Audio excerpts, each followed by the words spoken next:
The Six Pillars of Self-Esteem by Nathaniel Brandon. The link is in the description below. And don't forget to subscribe and hit that little bell.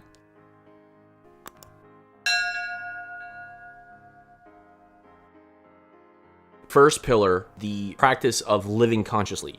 Being aware of what you're doing, being mindful of the situations, yourself, people, and not denying or repressing or escaping. This shows up, I think, for a lot of people in knowing that something's a little off, but failing to acknowledge it to themselves, failing to notice things, failing to notice patterns in themselves. Like you're just getting upset and you don't know why.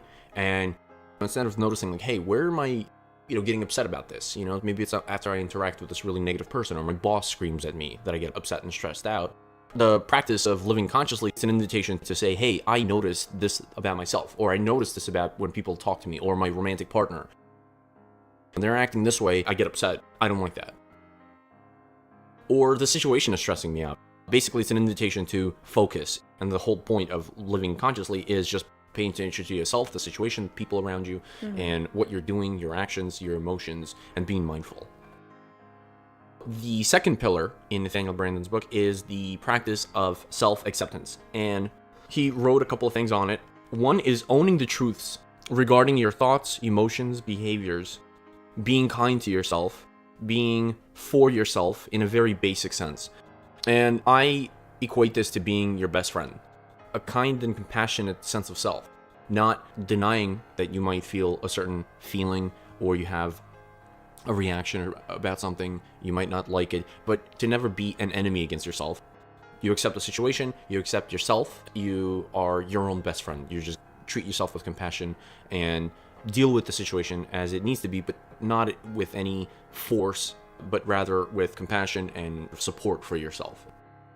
Because in order to change anything, you need to accept it. You need to say, okay, this is a pattern. I'm seeing this. This is a pattern in myself. I don't like it, but I'm not going to deny it. Right. I'm not going to berate it. I'm not going to be vicious toward myself. I'm going to say, okay, this is a pattern and I want to change it and I'm committed to changing this. Pillar number 3, and that is the practice of self-responsibility. Owning your authorship and being at cause, living as the author of your life. At the core, it's to say, what are the things that are in my control? What are the things that I control? What can I do? What is there to be done? And I think the other thing Nathaniel Brandon talks about is having the fundamental position of, I'm the ultimate author of the story. I say how it's going to go. I heard somebody else say that responsibility is really great because it's the ability to respond to the situation. So you have your response ability, and it's how you... I've never heard that before. Yeah, it's your ability to respond to what is occurring. Here is what my response is. So it's not about the situation. It's the situation plus your response that gives you the final result. Pillar number 4 is the practice of self-assertiveness. Treating one's needs and interests with respect and expressing them in appropriate ways. I see this a lot where people, if somebody says something, they don't want to rub somebody the wrong way, and in a way stay silent in a situation where they really strongly believe the opposite, and it really matters to point it out. A lot of times, obviously, it doesn't matter to point it out, but a healthy, esteemed person will just, say, hey, this is how I feel, own their opinions, explain their opinions, and is open to change, but at the same time is not going to be intimidated because they have some things they believe in. Part of assertiveness is having standards for yourself and boundaries, and sticking to those standards and boundaries. Yeah, and you can't worry about whether or not somebody's going to get mad at you or whatever because... It's not about them. It's not about them, yeah, exactly. It's about you and what you want and what's good for you. Pillar number 5, living purposefully, is the practice of formulating goals and formulating action plan to achieve them. Today, this week, this month, this year, or a lifetime. Nathaniel Brandon really talks to the fact that we all need something to strive for. The fact that you could do everything, you could have the most amazing life, and there'll still be things to do.